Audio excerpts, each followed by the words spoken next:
चटर्जी चीखता है, वर्चस्विनी मैम। चटर्जी की आंखें धीरे धीरे बंद होने लग जाती हैं। उसे ग्रेवयार्ड कोठी धुंधली दिखाई देने लग गई थी। उसकी आंखों के सामने से ग्रेवयार्ड कोठी ओझल होने लग जाती है। चटर्जी अपनी आंखें बंद कर लेता है। जैसे ही उसकी आंखों के सामने अंधेरा छाता है, वो अपनी अतीत की यादों में से बाहर आ जाता है। इस वक्त वो हवेली के हॉल में खड़ा हुआ था। वहीं पर युग और उसके परिवार वाले खड़े हुए थे। सभी लोग चटर्जी की बातें गौर से सुन रहे थे। उसकी बातें सुनकर सभी की रूह कांप गई थी। चटर्जी अपनी बात पूरी करते हुए कहता है, जब मैं होश में आया तो उसी जगह पर था जहां पर हमारी जिप्सी बार बार आकर रुक रही थी। वो लेफ्ट साइड जाने वाला रास्ता जो हमें ग्रेवयार्ड कोठी ले गया था, वो रास्ता अब वहां पर दिखाई नहीं दे रहा था। मैं उसी वक्त पूरी तरह कंफर्म हो गया था कि वो काले साए का माया जाल ही था जो उसने अपनी काली शक्तियों से बनाया था, जिसमें वर्चस्विनी मैम फंस चुकी थी। मेरी समझ नहीं आ रहा था कि मैं क्या करूं। फिर मैंने जल्दी से जिप्सी चालू करी और इस बार जब हवेली के रास्ते पर निकला तो सीधे यहाँ पर पहुंच गया।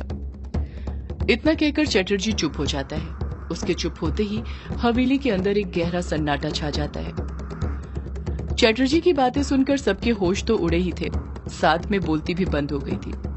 कोई कुछ कहता उससे पहले ही कछुआ चटर्जी पर आरोप लगाते हुए गुस्से के साथ बोल पड़ता है, ये झूठ बोल रहा है, ये एक नंबर का झूठा और मक्कार इंसान है।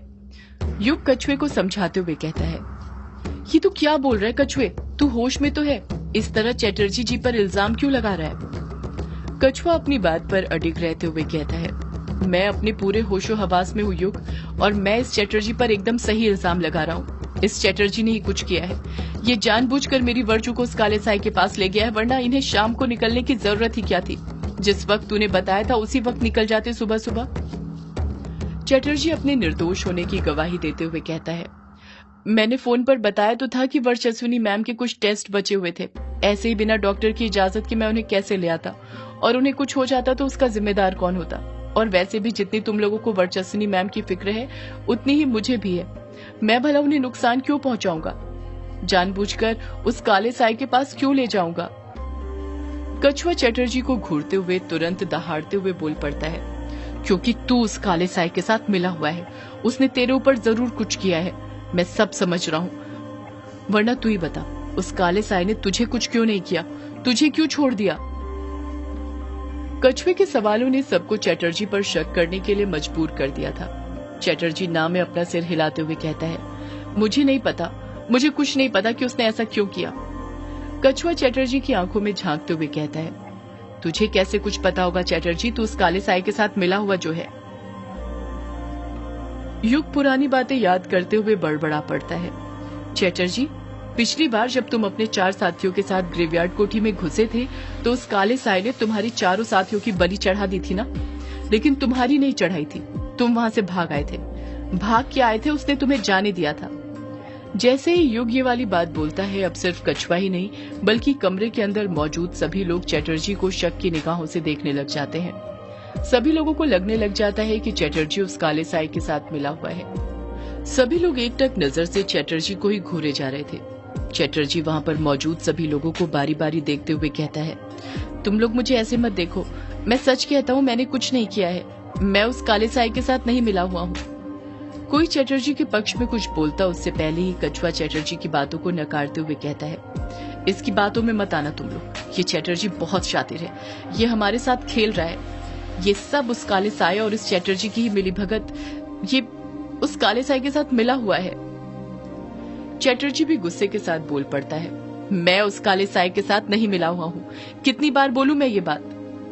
कछुआ भी चटर्जी का गुस्सा देखकर खामोश नहीं होता है, बल्कि उससे और ज्यादा गुस्से में बोल पड़ता है, अगर तू उस काले साई के साथ नहीं मिला हुआ है तो तू अपने साथ मेरी वर्चू को क्यों नहीं लाया, उसे वहां अकेला छोड़कर क्यों आ गया, उस काले साई ने तुझे क्यों जाने दिया, हर बार वो तुझे क्यों छोड़ देता है, तू बताएगा।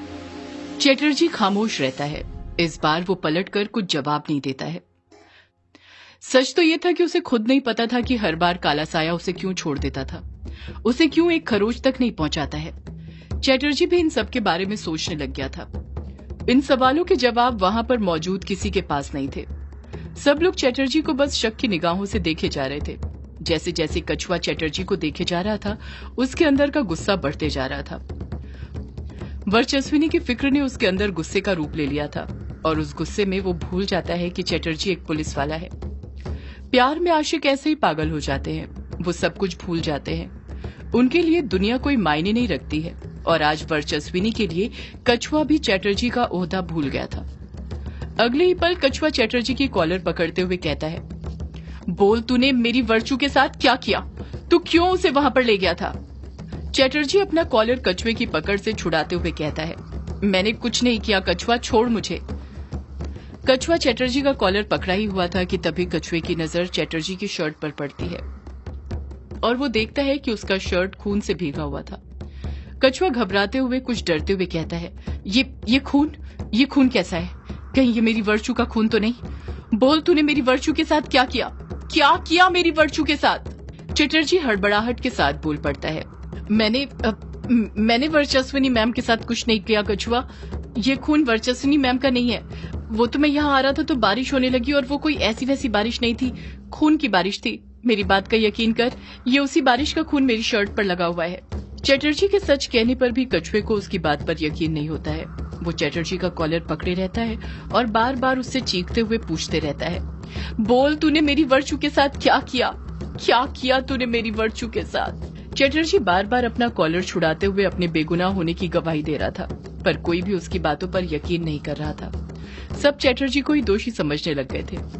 कछुए ने और कसकर अपनी पकड़ चटर्जी के ऊपर जमा ली थी।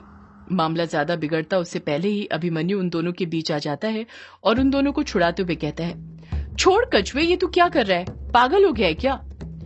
अभिमन्यु को ही देखकर युग और कायर भी उसकी मदद करने आ जाते हैं और कछुए को चटर्जी से दूर करने लग जाते हैं।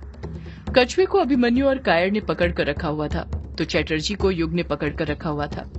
कछुआ अपने आप को अभिमन्यु और कायर की पकड़ से छुड़ाते हुए कहता है, छोड़ो मुझे, आज मैं इस चटर्जी को छोड़ूंगा नहीं। यही मेरी वर्चू को उस काले साए के पास ले गया था, इसी ने सब कुछ किया है। अभिमन्यु कछुए को समझाते हुए कहता है, ये तू क्या बोल रहा है कछुए, तू पागल हो गया है क्या? कछुआ पलट कर कहता है, हाँ मैं पागल हो गया हूँ, मैं इस चटर्जी को आज छोड़ने वाला नहीं हूँ। उस काले साए ने इसकी बलि नहीं चढ़ाई तो क्या हो गया, पर आज मैं इसकी बलि जरूर चढ़ाऊंगा। कछुए को इतने गुस्से में देखकर एक पल के लिए कायर भी डर गया था। उसने कछुए को इतने गुस्से में पहले कभी नहीं देखा था। वो वर्चस्विनी की फिक्र में सच में पागल हो गया था। उसके सिर पर चटर्जी को मारने का जुनून सवार था। वो वर्चस्विनी का आरोपी चटर्जी को ही मान रहा था। अभिमन्यु और कायर और कसकर कछुए को पकड़ लेते हैं ताकि वो चटर्जी को कुछ न कर पाए। कछुआ कुछ गलत कदम उठाता उससे पहले ही युग चटर्जी का पक्ष लेता है। युग कछुए को समझाने की कोशिश करते हुए कहता है, चटर्जी ने कुछ नहीं किया है कछुआ, ये सच कह रहा है। कछुआ युग को घूरते हुए कहता है, तू कैसा दोस्त है युग, ये चटर्जी मेरी वर्चू को उस काले साए के हवाले करके आ गया और तब भी तू उसका साथ दे रहा है। मेरा दोस्त होकर तू मेरा दोस्त है या इसका? युग कछुए को नर्म लहजे में ही अच्छे से समझाते हुए कहता है, कछुआ बात यहाँ साथ देने या दोस्ती निभाने की नहीं है, बात है सच और झूठ की। और जब भी मुझे सच और झूठ में से किसी एक को चुनना पड़ेगा तो मैं दोस्ती को छोड़कर सच को चुनूंगा। कछुआ युग को देखते हुए कहता है, मतलब तू ये कहना चाहता है मैं झूठ बोल रहा हूँ और ये चटर्जी सच बोल रहा है? तुझे उसकी बातों पर यकीन है लेकिन मेरी नहीं। युग अपनी बात पर अडिग रहते हुए कहता है, हाँ कछुआ, चटर्जी सच कह रहा है। वो उस काले साए के साथ मिला हुआ नहीं है, उसने कुछ भी जानबूझकर नहीं किया है, सब उस काले साए ने किया है, ये सब उसकी साजिश है। कछुआ युग से पूछता है, तो इतने दावे के साथ कैसे कह सकता है युग कि चटर्जी सच कह रहा है? युग चटर्जी पर से आरोप हटाते हुए कहता है, अगर चटर्जी ने सब कुछ जानबूझकर किया होता ना कछुआ, तो वो यहाँ पर कभी नहीं आता। तू ही जरा सोच कर देख, अगर चटर्जी काले साए के साथ मिला होता और उसका काम वर्चस्विनी को उस काले साए के पास ले जाना होता तो चटर्जी का काम तो वहीं पर खत्म हो गया था ना। जब वो वर्चस्विनी को उस काले साए के पास ले गया था तो फिर वो यहाँ पर क्यों आता?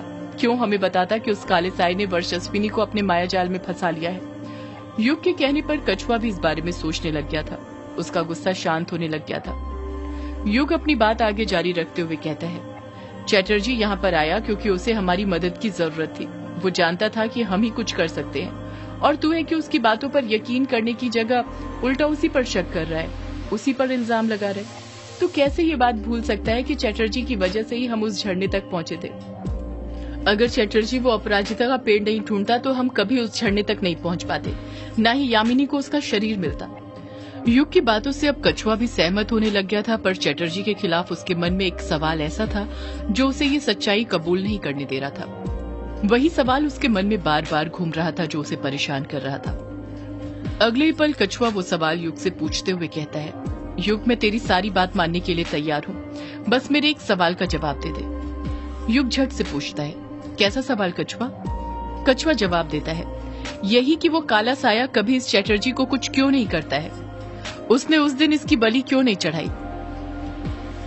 युग की समझ नहीं आ रहा था वो क्या जवाब दे, और ये बात अभिमन्यु ने उसकी आंखों में देखकर महसूस कर ली थी। इसलिए युग की तरफ से अभिमन्यु जवाब देते हुए कहता है, तेरे इस सवाल का जवाब कछुए तुझे वो काला साया ही दे सकता है कि आखिर उसने चटर्जी की बलि क्यों नहीं चढ़ाई। और वैसे भी ये वक्त सवाल जवाब का नहीं है कछुए। क्या तुझे जरा सी भी इस बात की चिंता है कि आखिर उस काले साये को वर्चस्विनी जी की क्या जरूरत पड़ गई? उस काले साये ने वर्चस्विनी जी को अपने मायाजाल में क्यों फंसाया, क्यों ग्रेवयार्ड कोठी में बुलाया? डायना भी कुछ सोचते हुए कहती है, वो काला साया तो वैसे ही काफी शक्तिशाली है, उसे भला वर्चस्विनी की क्या जरूरत पड़ गई? वर्चस्विनी के पास तो कोई शक्ति भी नहीं है, उसे पहले अनुराग अंकल का शरीर चाहिए था और अब वर्चस्विनी पर आखिर क्यों? आखिर वो करना क्या चाहता है? अभिमन्यु और डायना के सवालों ने सबको वर्चस्विनी की चिंता करने के लिए मजबूर कर दिया था, सबको टेंशन में डाल दिया था। और इस वक्त कोई सबसे ज्यादा डरी और घबराई हुई थी तो वो तारा थी। वो इतना घबरा गई थी कि कुछ बोल तक नहीं पा रही थी, बस डरे डरे सबकी बातें सुनते जा रही थी। वंदना और अमोदिता भी अब उन सबकी बातें सुनकर दंग रह गई थी। कछुआ वर्चस्विनी की फिक्र करते हुए घबराते हुए कहता है, हमें कुछ करना होगा, मेरी वर्षु को बचाना होगा, मैं उसे उस काले साये के पास नहीं छोड़ सकता, मैं उसे बचाने जाऊंगा। ब्लड मून की घटना घटने के कुछ घंटे पहले वर्चस्विनी ग्रेवयार्ड कोठी की तरफ भागते हुए जा रही थी और चटर्जी उसे पुकारते हुए उसके पीछे पीछे भागे जा रहा था। चटर्जी वर्चस्विनी के पास पहुंच पाता उससे पहले ही वर्चस्विनी ग्रेवयार्ड कोठी के अंदर घुस जाती है। जैसे ही वर्चस्विनी ग्रेवयार्ड कोठी के अंदर घुसती है, ग्रेवयार्ड कोठी का दरवाजा अपने आप फटाक से बंद हो जाता है। जब वर्चस्विनी ग्रेवयार्ड कोठी के अंदर घुसती है तो उसे कुछ दिखाई नहीं देता है, हर तरफ अंधेरा छाया हुआ था, इतना अंधेरा कि उस अंधेरे में वर्चस्विनी को उसके हाथ पैर भी दिखाई नहीं दे रहे थे। वर्चस्विनी डरते हुए तारा को पुकारते हुए कहती है, तारा, मेरी बच्ची तारा, कहाँ हो तुम मेरी बच्ची? ग्रेवयार्ड कोठी सुनसान होने के कारण वर्चस्विनी की आवाज ग्रेवयार्ड कोठी के अंदर गूंजने लग गई थी। वर्चस्विनी अंधेरे में ही अपने कदम आगे बढ़ाते हुए तारा को पुकारते हुए कहती है, तारा, तारा। तभी एक डरावनी आवाज वर्चस्विनी को सुनाई देती है, तारा नहीं साया, मौत का साया। सदियों से है पुरानी ये है यक्षिणी की कहानी।